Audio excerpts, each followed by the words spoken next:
Hi friends, welcome to KR vlogs. இந்த விலாகில் என்ன பார்க்க போகிறோன்னு பார்த்தீங்கன்னா, இன்றைக்கி கார்த்திகை தீபம்லங்க அதாங்க பார்க்க போகிறோம். காலையில் எந்திரிச்ச உடனே பார்த்தீங்கன்னா சரியான மழைங்க. நைட்டு ஃபுல்லாகவே மழை. உங்கள் ஊரில் எல்லாம் மழையா என்னன்னு சொல்லி கமெண்ட் பாக்ஸில் மழை எவ்வளோ பெய்யணுமோ அவ்வளோ மழை பெஞ்சிட்டு இருக்கு எங்கள் ஊரில்.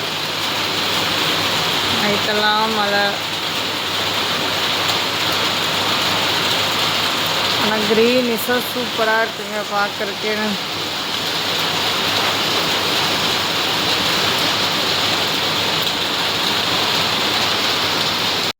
மழையெல்லாம் கொஞ்சம் நேரம் பார்த்துட்டுங்க. அதுக்கப்புறம் நான் காலையில் குடிக்கிறக்காண்டி பீட்ரூட்டு ஜூஸ் தாங்க போட போகிறேன். இப்போ கொஞ்ச நாளாக பார்த்தீங்கன்னா பீட்ரூட், நெல்லிக்காய், கேரட் அந்த மாதிரி காலையில் காஃபிக்கு பதிலாக ஜூஸ் எடுத்துக்குவேங்க. ஜூஸ் குடித்து அரை மணி நேரத்துக்கு அப்புறம் சீரக வாட்டர் எடுத்துக்குவேங்க. ஏன்னா சீரக வாட்டர் எடுத்துக்கிட்டிங்க அப்படின்னா தொப்பையெல்லாம் நல்லாவே குறையுங்க. அதனால் நான் சீரக வாட்டர் எடுத்துக்குவேன்.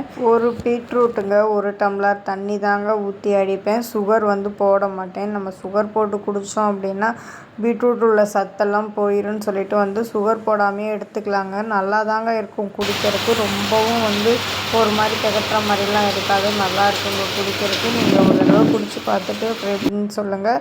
பீட்ரூட் ஜூஸ் குடிக்கிறா என்ன நன்மைன்னு பார்த்தீங்கன்னா, நம்மளுக்கு ப்ளட் இல்லைன்னா ப்ளட்டெல்லாம் ஊறுங்க. நல்லாவே இருக்குங்க. அதனால தாங்க பீட்ரூட் ஜூஸ் குடிச்சிட்ருக்கேன். எனக்கு டாக்டர் தாங்க சொன்னாங்க, பீட்ரூட் ஜூஸ், நெல்லிக்காய் இதெல்லாம் எடுத்துக்கிட்டோம் அப்படின்னா உடம்புக்கு ரொம்ப நல்லதுன்னு சொன்னாங்க. இன்றைக்கி கார்த்திகை தீபம் இல்லைங்க. நாங்கள் எப்போயுமே கார்த்திகை தீபத்துக்கு நானும் என் ஹஸ்பண்ட் விரதம் இருப்பாங்க. அதாவது காலையிலேருந்து சாப்பிடாமல் இருந்து சாயந்தரமாக சமைச்சு தீபம் விளக்கெல்லாம் போட்டதுக்கப்புறம் தாங்க நாங்கள் சாப்பிடுவோம். இன்றைக்கி என்னென்ன சாமிக்கெல்லாம் படையல் பண்ணுறோம் அப்படிங்கிறத நான் உங்களோட ஷேர் பண்ணிக்கிறேன் வாங்க. ரசம், சாம்பார், சேனக்கிழங்கு பொரியல், உருளைக்கிழங்கு பொரியல், பாயாசம், அப்பளம் இதெல்லாம் தாங்க செஞ்சு நெய்வேத்தியமாக படைத்தோம். ஏன் அப்படி விளக்கு போடுறதுக்கு முன்னாடி சாமி கும்பிட்றீங்கன்னு பார்த்தீங்கன்னா, என் ஹஸ்பண்ட் வேலைக்கு கிளம்பி கடைக்கு போகணுங்க. அதனால தாங்க ஒரு 5-5:30க்கெலாம் சாமி கும்பிட்டுட்டு அவர் கடைக்கு கிளம்பிட்டாருங்க. அதுக்கப்புறம் ஈவினிங்காக பார்த்தீங்கன்னா ஒரு 6 மணிக்கு மேலே வீட்டில் விளக்கெல்லாம் போட்டுட்டு சாமி கும்பிட்டோங்க. விளக்கு வைக்கிறதுக்கு பார்த்திங்கன்னா ரொம்ப காற்றடிச்சிக்கிட்டே இருந்துச்சு. விளக்கு வைக்கவே முடியலை. ஏதோ என்னால் முடிஞ்ச அளவுக்கு விளக்க பொருத்தி வச்சேங்க. நீங்களாம் உங்கள் ஊரில் எப்படி காற்றடிச்சிச்சா அப்படின்னு சொல்லுங்கள். கமெண்ட் பாக்ஸில் கமெண்ட் பண்ணுங்கள்.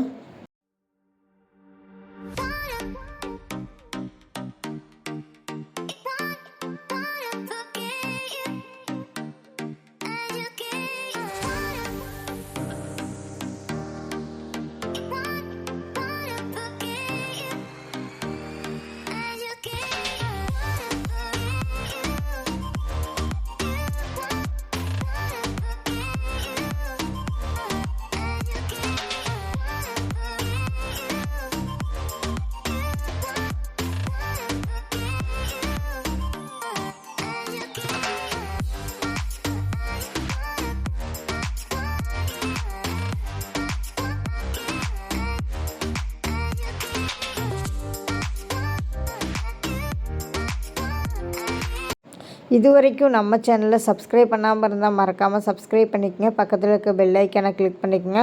அப்படின்னா தாங்க நான் போடுற வீடியோ உங்களுக்கு உடனடியாக நோட்டிஃபிகேஷனில் காமிக்கும். நாளைக்கு ஒரு இன்ட்ரெஸ்டிங்கான வீடியோவில் பார்க்கலாம். தேங்க்யூ ஃபார் வாட்சிங் திஸ் வீடியோ. பாய்.